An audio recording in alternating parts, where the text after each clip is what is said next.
Well, seeing that version 1.0 is coming out, I was contemplating what I would do differently with this release versus when I started playing the 8.0 release.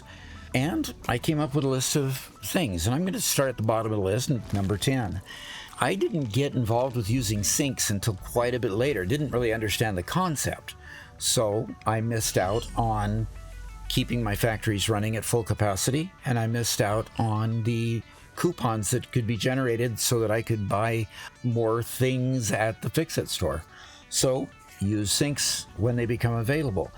The next thing is I built a lot just on the ground at first. I didn't understand how useful foundations were to keep everything aligned. So I want to do a better job early on as far as I can to build foundations and build my factories on those foundations. The next thing I found that was really crazy is after a while, I had this network of hypertubes going here, there, and everywhere. But sometimes I didn't want to go here or there. I wanted to go somewhere else, or I wanted to go somewhere else where there wasn't a direct line. And so what I want to do more of is I want to build hypertube hubs. So I can go in, I could choose from various different locations and make sure that I connect all those locations with the most direct route possible. Might be a little pie in the sky, but let's see if I can do that. And then I didn't discover blueprints until quite a bit later. So as soon as I can build blueprints, Mark 1 to start. Mark 2, they said, is coming out in 1.0. That's a little bit bigger, not a whole lot, but a little bit bigger. I want to start using blueprints more effectively, especially for those repetitive tasks where you're plopping down the same thing over and over and over again. And then I didn't even understand what a MAM was until quite a bit later. So I want to unlock the benefits that the MAM has in their upgrades a lot sooner than I did in the prior games.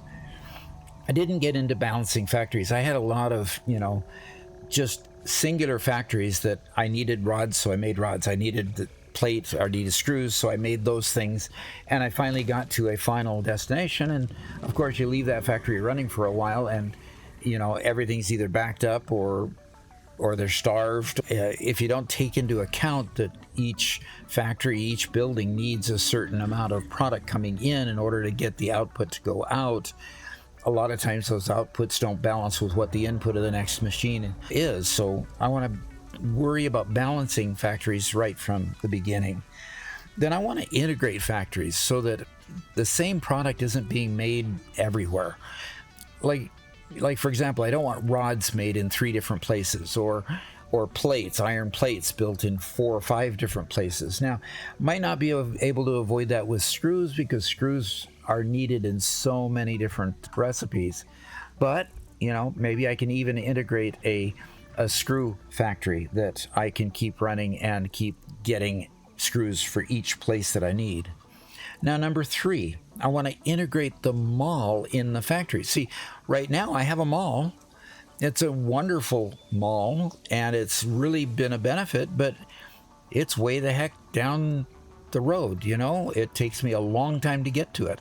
And so a lot of times, instead of going to the mall, I'll just go plagiarize some product that a particular factory needs to keep on going. So the mall hasn't been as much benefit as it could have been based on the fact that it was so far away. So I want to integrate the mall closer in with my factories and integrate it and have the surplus available at all times in an easy to retrieve location. So I also want to keep every building running. An idle factory does you no good.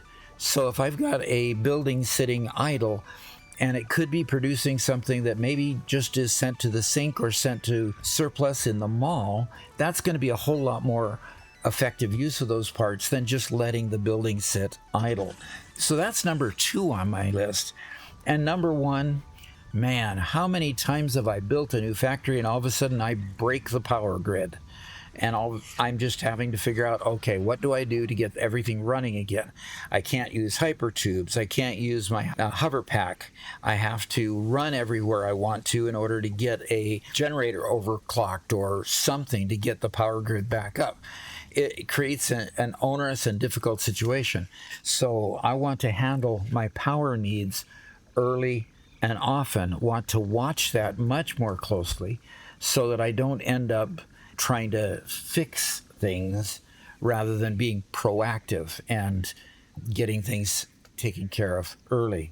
So, that's my top 10 list. Let's see how I do. We're live streaming on Tuesday, and we're going to live stream all day long.